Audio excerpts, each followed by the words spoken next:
Hello students, welcome to my new video. Myself Rahul Jalan and today I will teach you mutarotation. What is mutarotation? तो mutarotation is very important topic of biomolecules chapter where we deal about the specific rotation of different monosaccharide as well as disaccharide. Okay student?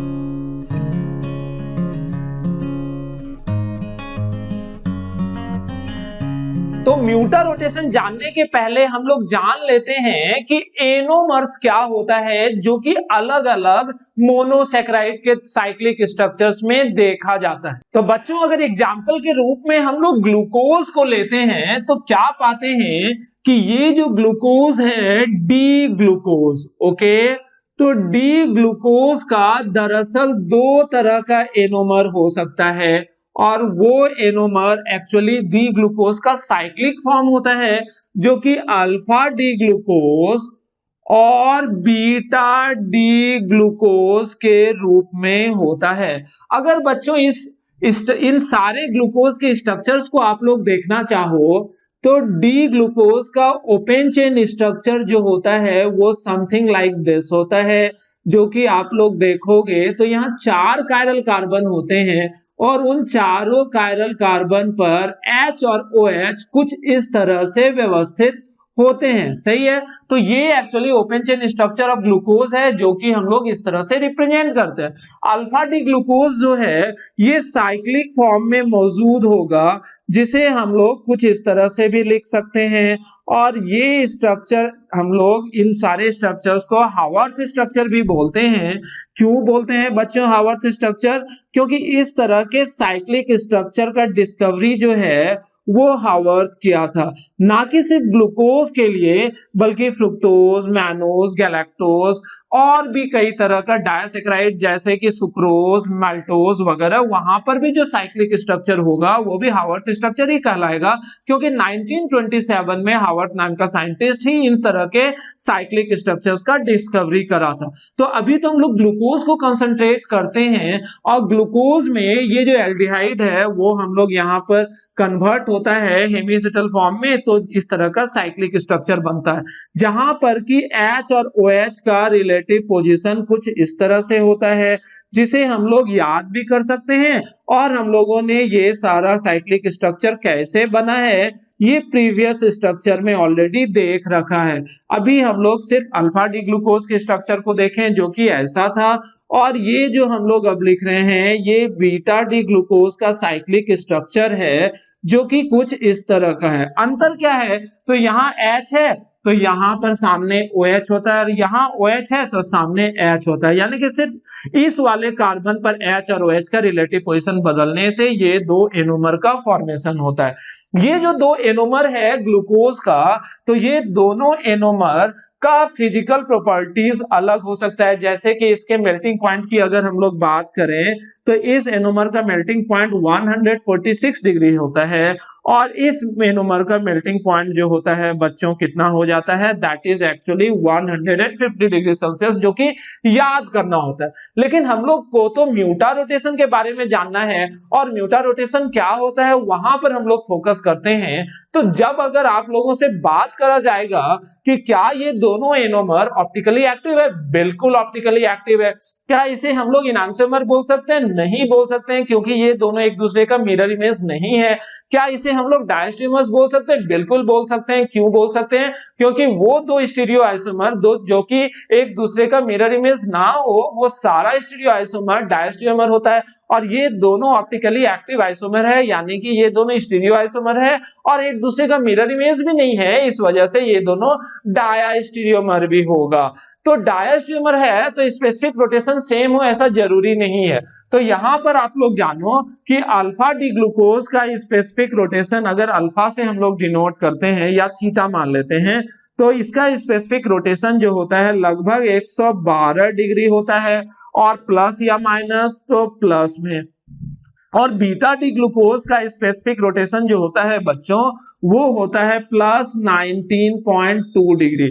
Specific rotation क्या होता है, अगर इस substance के solution के through अगर हम लोग प्लेन पोलर लाइट पास करेंगे तो plane polar light 112 degree clockwise direction में घूम जाएगा, और इस तरह के सब्सटेंस से अगर हम लोग प्लेन पोलर लाइट पास करें तो वो प्लेन पोलर लाइट 19.2 डिग्री भी क्लॉकवाइज डायरेक्शन में घूमेगा, क्योंकि पॉजिटिव साइन दर्शाता है क्लॉकवाइज, और अगर आपको कहीं पर नेगेटिव साइन नजर आता है तो वो दर्शाता है कि एंटी क्लॉकवाइज डायरेक्शन में घुमाएगा। ठीक है, यहां तक कोई परेशानी नहीं है। अब बात हम लोग करते हैं कि अगर इस ग्लूकोज को, ध्यान से देखना, अगर इस ग्लूकोज को हम लोग पानी में डालते हैं, इस ग्लूकोज को पानी में डालते हैं, दोनों को नहीं नहीं नहीं, हम लोग अल्फा डी ग्लूकोज की बात कर रहे हैं। अल्फा डी ग्लूकोज को जैसे ही हम लोग पानी में डालेंगे तो ये जो सॉल्यूशन तैयार होगा अल्फा डी ग्लूकोज का, उसका स्पेसिफिक रोटेशन 112 डिग्री होना चाहिए, लेकिन रियलिटी ये होता है कि स्पेसिफिक रोटेशन 112 डिग्री से कम होने लगता है। तो क्यों कम होने लगता है, होता क्या है कि जब alpha D glucose dry state में है तो वो एज इट इज रहेगा, लेकिन अल्फा डी ग्लूकोज को जैसे हम लोग पानी में मिलाएंगे तो ये अल्फा डी ग्लूकोज धीरे धीरे क्या चीज में कन्वर्ट होना शुरू हो जाएगा बच्चों, ये बीटा डी ग्लूकोज में कन्वर्ट होने लगेगा। और ये स्पॉन्टेनियस फिनोमेनन है। स्पॉन्टेनियस मतलब कि हमको तुमको काम नहीं करना पड़ेगा, ये खुद ब खुद होगा। यानी कि अल्फा डी ग्लूकोज को जैसे हम लोग पानी में मिलाते हैं तो स्पेसिफिक रोटेशन चूंकि हम लोगों को 112 डिग्री ऑब्जर्व करना था, ऐसा हम लोगों को ऑब्जर्व होता नहीं है। स्पेसिफिक रोटेशन 112 डिग्री से अलग होता है। वो क्यों होता है, क्योंकि अल्फा डी ग्लूकोज को हम लोग पानी में जैसे मिलाते हैं तो वो धीरे धीरे धीरे बीटा डी ग्लूकोज में कन्वर्ट होना शुरू हो जाता है। तो सवाल आता है कि क्या अल्फा डी ग्लूकोज पूरा का पूरा बीटा डी ग्लूकोज में कन्वर्ट हो जाएगा? नहीं। तो जवाब ये होता है कि धीरे धीरे alpha D glucose beta D glucose में कन्वर्ट होता है, और जैसे थोड़ा बहुत बीटा डी ग्लूकोज बनेगा तो बीटा डी ग्लूकोज भी अल्फा डी ग्लूकोज में कन्वर्ट होना शुरू हो जाता है। शुरुआत में चूंकि अल्फा डी ग्लूकोज का मात्रा ज्यादा था तो alpha D glucose beta D glucose में तेजी से जा रहा है, और शुरुआत में बीटा डी ग्लूकोज का मात्रा या तो नहीं या तो थोड़ा था, इस वजह से beta D glucose alpha D glucose में थोड़ा थोड़ा जा रहा है, जिस वजह से अल्फा डी ग्लूकोज का मात्रा समय के साथ घटेगा और बीटा डी ग्लूकोज का मात्रा समय के साथ बढ़ेगा। कुछ समय के बाद क्या होगा, जब बीटा डी ग्लूकोज का मात्रा बढ़ने लगेगा तो पीछे आने का रफ्तार भी बढ़ेगा, यानी कि बीटा डी ग्लूकोज से अल्फा डी ग्लूकोज बनने का रफ्तार भी बढ़ेगा। और समय के साथ चूंकि अल्फा डी ग्लूकोज का मात्रा घट रहा है तो अल्फा डी ग्लूकोज से बीटा डी ग्लूकोज बनने का रफ्तार भी कम होते चले जाएगा। कुछ समय के बाद ऐसा एक स्थिति आएगा जिस वक्त अल्फा डी ग्लूकोज से बीटा डी ग्लूकोज बनने का रफ्तार और बीटा डी ग्लूकोज से अल्फा डी ग्लूकोज बनने का रफ्तार दोनों बराबर हो जाएगा। उस स्थिति को हम लोग क्या नाम देंगे बच्चों? इक्विलिब्रियम का स्थिति बोलेंगे। और इक्विलिब्रियम की स्थिति पर अल्फा डी ग्लूकोज और बीटा डी ग्लूकोज साथ साथ एग्जिस्ट करेगा, और उस इक्विलिब्रियम मिक्सचर का स्पेसिफिक रोटेशन हो जाता है 52.7 डिग्री, जो कि हम लोग सामान्य तौर पर ग्लूकोज के स्पेसिफिक रोटेशन के रूप में मानते हैं, that is actually 52.7 degree. Okay student, तो plus 52.7 degree specific rotation glucose का हम लोग क्यों मानते हैं तो आप लोग समझ चुके होंगे। क्या होता है कि अल्फा डी ग्लूकोज अगर ड्राई स्टेट या किसी और सॉल्वेंट में रहेगा तब ये specific rotation, beta D glucose dry state में या फिर किसी और सॉल्वेंट में रहेगा तब ये स्पेसिफिक रोटेशन। लेकिन जैसे अल्फा डी ग्लूकोज को हम लोग पानी में मिलाएंगे तो अल्फा डी ग्लूकोज खुद ब खुद बीटा डी ग्लूकोज में कन्वर्ट होना शुरू होगा और एक समय जाके रुक जाएगा जिस वक्त there is a equilibrium mixture is formed where alpha D glucose and beta D glucose coexist together। और यही प्रक्रिया बीटा डी ग्लूकोज के साथ भी होगा। अगर आप पानी में, पानी ही, यहाँ कोई दूसरा सॉल्वेंट नहीं हो सकता है, पानी में बीटा डी ग्लूकोज डालोगे तो बीटा डी ग्लूकोज भी धीरे धीरे किस में कन्वर्ट होने लगेगा बच्चों? अल्फा डी ग्लूकोज में। और एक समय इक्विलिब्रियम मिक्सचर बनेगा जहां पर अल्फा डी ग्लूकोज और बीटा डी ग्लूकोज साथ साथ मौजूद रहेगा, और उस इक्विलिब्रियम मिक्सचर का स्पेसिफिक रोटेशन डेफिनेटली कितना होना चाहिए? 52.7 डिग्री। और ये सारा प्रोसेस स्पॉन्टेनियस है या फिर नॉन स्पॉन्टेनियस? स्पॉन्टेनियस, यानी कि ये प्रोसेस खुद ब खुद होगा। अब सवाल आता है म्यूटा रोटेशन क्या होता है। तो बच्चों यही है म्यूटा रोटेशन। म्यूटा रोटेशन क्या होता है कि अगर किसी मोनोसेक्राइड या डाइसेक्राइड के एनोमर, ये दोनों एनोमर कहलाता है ना, तो यदि यहां पर ये बात सिर्फ ग्लूकोज के लिए लागू नहीं होगा, ये माल्टोज में भी होता है, फ्रुक्टोज में भी होता है, गैलेक्टोज में भी होता है, मैनोज में भी होता है, कई तरह के कंपाउंड में होता है जिसका कि एनोमर हो सकता है।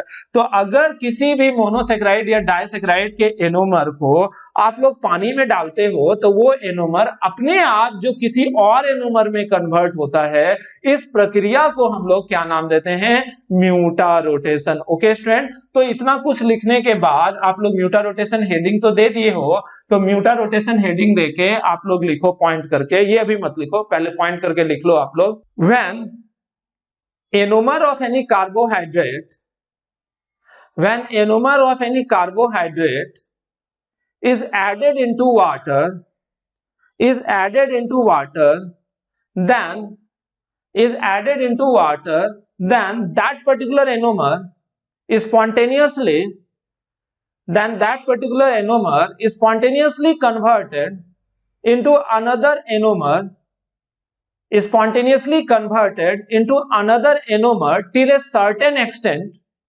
till a certain extent to form, till a certain extent to form an equilibrium mixture, to form an equilibrium mixture having fixed specific rotation, having fixed specific rotation line, having fixed specific rotation line in between the specific rotation of the two enomers, lying in between the specific rotation of the two enomers, full stop. This spontaneous conversion, full stop, this spontaneous conversion of one enomer, this spontaneous conversion of one enomer into another to obtain the equilibrium mixture, to obtain the equilibrium mixture in aqueous solution, याद रखना aqueous solution में ही होता है, in aqueous solution is called muta rotation, is called muta rotation, is called muta rotation। इसमें लिखो example के रूप में, नीचे एग्जाम्पल देके आप लोग लिखो, consider muta rotation in case of glucose, consider muta rotation in case of glucose। वहां पर सिर्फ ये वाला फिगर आप लोग ड्रॉ करना है, ये मतलब इतना सा, ये नहीं, इतना फिगर ड्रॉ करके लिखना कि it is observed that the specific rotation of two enomers of glucose, it is observed that the specific rotation of two enomers of glucose is quite different, कि एकदम अलग अलग है, full stop। when any certain enomer, bracket में ना, either alpha D glucose or beta D glucose, either alpha D glucose or beta D glucose, bracket बंद करो, is dissolved in water, then that particular enomer is spontaneously converted into another, is dissolved in water, then that particular enomer is spontaneously converted into another, is spontaneously converted into another till a certain extent where we obtain equilibrium mixture of,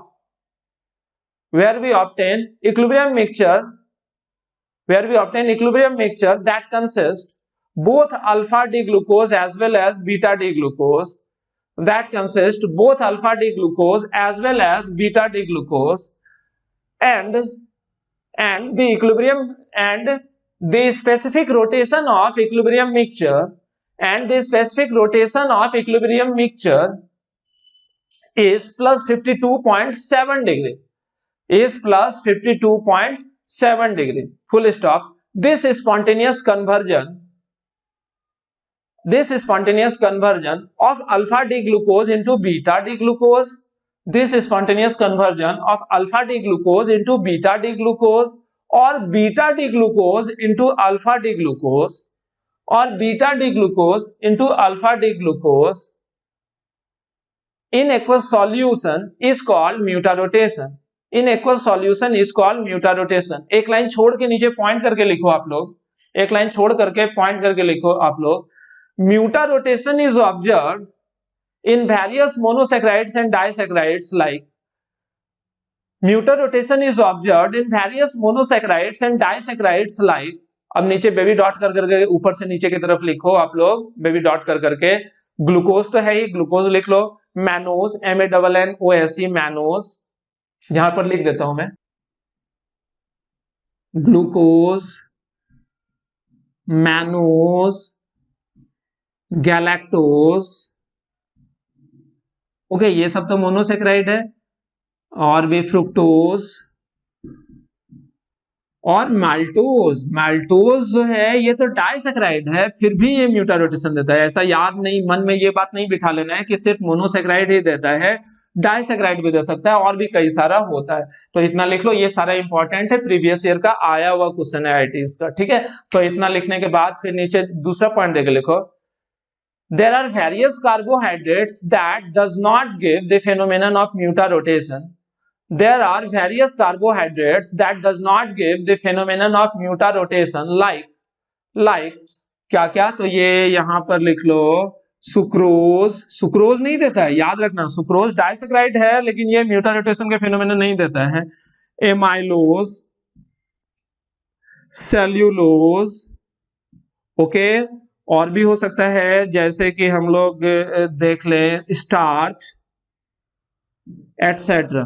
तो ये सब जो है disaccharide भी है इनमें बहुत सारा और पॉलीसेक्राइड्स भी है, तो ये सारा का सारा नहीं देता है म्यूटारोटेशन। इसमें सुक्रोज प्रीवियस ईयर क्वेश्चन है 2018 का, तो ये आप लोग याद रखोगे। ओके स्टूडेंट, तो बच्चों ये वाला लेक्चर अगर आप लोगों को समझ में आया हो और आप लोगों को बेनिफिशियरी महसूस हुआ हो तो प्लीज इस चैनल को सब्सक्राइब करो और अपने दोस्तों को भी आप लोग सब्सक्राइब करने के लिए मोटिवेट करो। Okay students.